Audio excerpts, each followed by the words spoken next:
Everyone, welcome. Hope you're doing well. So what we're trying to do through this content and in this season is wrestle with what does it look like to practice the way of Jesus in everyday life in 21st century on the peninsula. So if you're in your well community or maybe you're in a pod and you're working through the content, I hope it is helpful. Make sure to try the experiments, make sure to wrestle with the questions, and I hope these teachings, these conversations between Aaron and I are super helpful.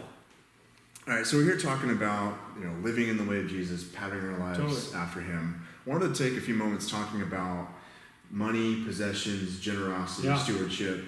Kind of what does that look like? Why is that important? So maybe kind of just to start off, like why talk about like money and possessions? Yeah. Like where does that intersect? Where does that come in? Yeah. Well, I mean, for me personally, the reason I would talk about it is I encountered the person of Jesus. God sort of revealed himself to me in this profound way in college. People taught me how to pray. Mm-hmm. They taught me to read the scriptures. Yeah. They taught me in some ways to live in community, practice hospitality, love my enemy, those kind of things. No one ever taught me about generosity. Really? Yeah, so I went years with this profound idol in my life where my failsafe was money, right? Like temperamentally, I'm good at saving money. I always have been. It's like my default. Yeah. It's just the way I'm built. Like, totally. And so then I started reading some of the New Testament, started wrestling with some of Jesus' teaching, and he was talking about like, you cannot worship both God and money. Right? He's talking about this is Matthew 5, right? He talks about, or 6, 5 or 6. 6, there you go. Matthew 6, right? It's like, your treasure follows your heart. Yeah. Where your heart is, there your treasure will be also. So there's this interconnectedness now between money, treasure, things we value, and our heart, that our heart follows these things. And I started to be like, something's going on here, like I should probably pay attention to this. So I literally remember this. The first time I ever was generous with my money. I mean, this is ridiculous. You're going to laugh. But so we were in Santa Cruz, dollar slice pizza. We work in a group home. I didn't make much money, but I took this huge risk. I treated my two friends to dollar slice pizza. I think I spent like $4 on them, and literally I couldn't even enjoy the pizza I bought, and I love pizza because my heart was so attached to that money. Yeah. And I think it revealed a lot about me. Mm-hmm. It revealed a lot about what I trusted in, who I trusted in. It revealed a lot about what I thought was important. Yeah. And so I think one of the reasons I want to talk about this is when I look at the New Testament, I just see this everywhere. Jesus talking about money all the time. The early church is talking about this. And I don't know, maybe you want to lean in a little bit. Sure, yeah. No, I remember kind of reading some about this and how even so many of Jesus' parables in his teachings, but specifically his parables, almost half of them, if not more of them, deal in some sort of fashion with money and possession. Crazy. And just as of all the different things that he could talk about, or he could teach about, he seemed to get that part of the human condition was this kind of gravity or this pull towards the desire for more, or self-preservation and just wanting more for ourselves. Yeah. But Jesus is saying, especially, I think of the Matthew 6, where your treasure is, there your heart will be also. Yeah.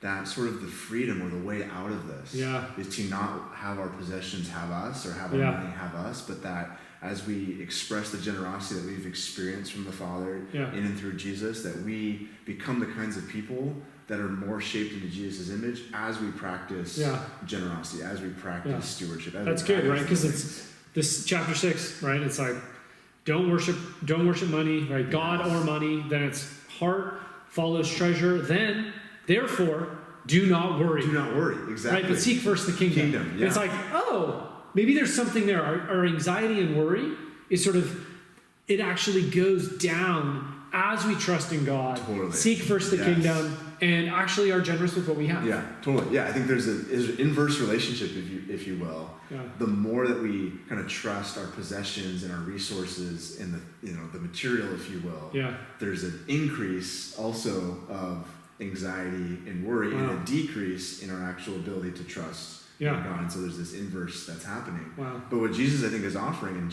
teaching us is that as we practice generosity, as we kind of live in this sort of rhythm, in this way, that we actually become the kinds of people where this doesn't become like a burden. Yeah. Like where our treasures, our heart will be also. We become shaped from the inside out. People that now want to be the kinds of people that are generous. I think of an author that we both appreciate, Jamie K. Smith. Yeah. He writes this book, You Are What You Love. Yeah. And kind of just even the premise of that title being, he talks about like how, an example being the shopping mall. Okay. Right? Human beings have created the shopping mall, but now the shopping mall now creates us in the sense that as we go in there, you know, all the gravity towards more and more and more creates in us this desire, this need that wasn't necessarily there before the shopping mall. That's but fascinating. the inverse, the opposite, can happen, where as we place our treasure in the things of Jesus and practice that tangibly in generosity, that now we become shaped more and more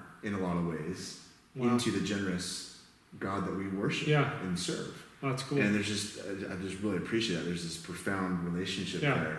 I think there's something to that where I know for me, this is not like the easiest thing, nor is it honestly the most enjoyable thing, right? I love my stuff. I love, you know, my money, like you, right? I love the security of seeing like, you know, I have this in the whatever, the bank account or whatever.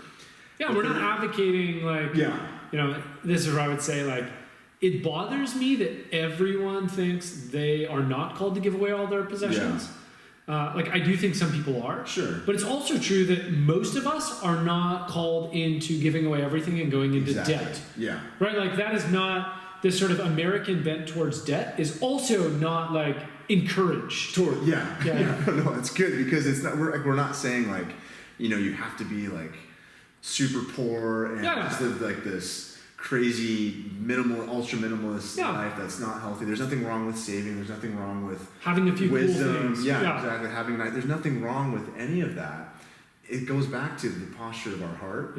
And just what kinds of people we are becoming. Yeah, that's good. And how that often does, though, play out in tangible practices of generosity. Yeah, are we kingdom people or mall people? Exactly. Right? Yeah. No, I read a book called Plastic Donuts by this guy named Jeff Anderson, and he uses this analogy of it's called Plastic Donuts, just sort of a weird title, but it's because he's playing with his like 2-year-old daughter. Okay.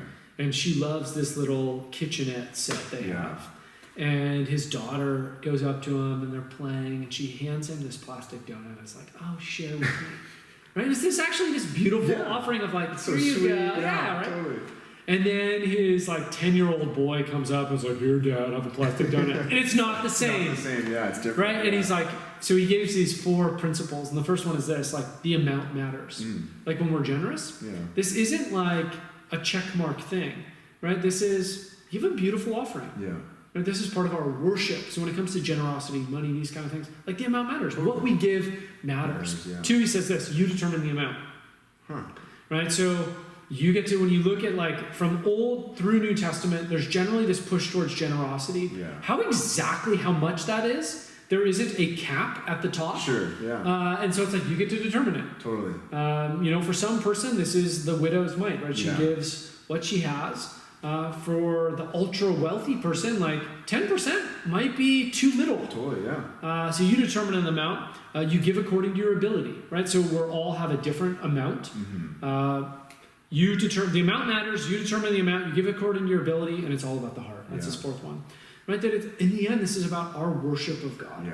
There's a relational element here. Totally. It's not simply about, hey, there's always a need out there. Give more. Totally. It's like, no. This is about our worship of God. This is about seeking first the kingdom. So I don't know. I resonate with that. I also just look at Acts 2, right? You look at the people that Jesus formed and the church they formed. Acts 2, right? All things in common. They share.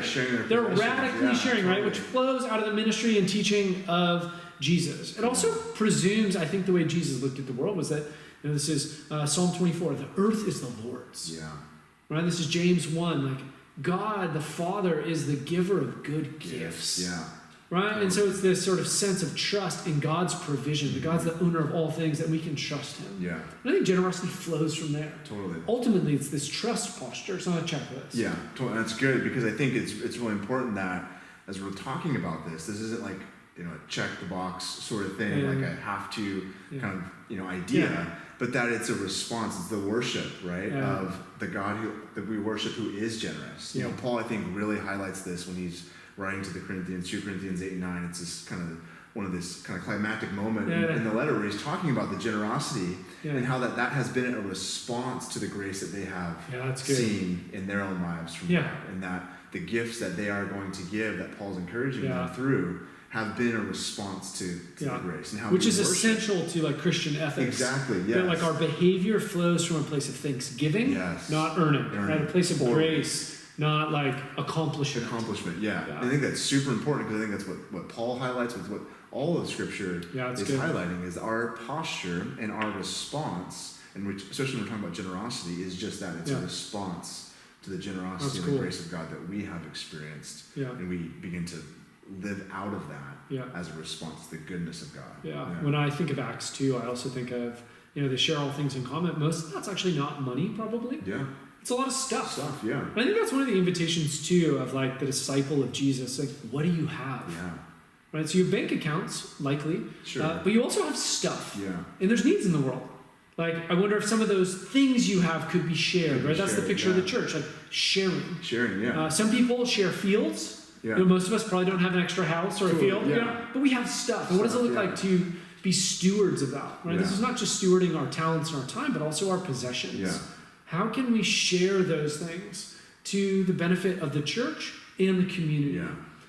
No, that's really good. I think that can be just a very practical way of like, how then do we begin to practice generosity? Of course, I think it's important, like money, that has to be part of the conversation. But also too, just like exactly what you're saying, as there's different needs that come up in like your well community or in the relationships that you have, how can you as a community practically meet those needs, whether it's giving someone a meal or letting someone borrow a car or whatever the case may be. A coat, a ladder, a tool. There's so many, the options are endless, but all of these are moments and opportunities to practice the generosity and show the generosity of the Father to another human being that is in need, and to represent that in a tangible way. I think that's a beautiful invitation, a beautiful way to begin to do that. That's cool. Well, I think this is the sort of invitation then, is maybe do an inventory.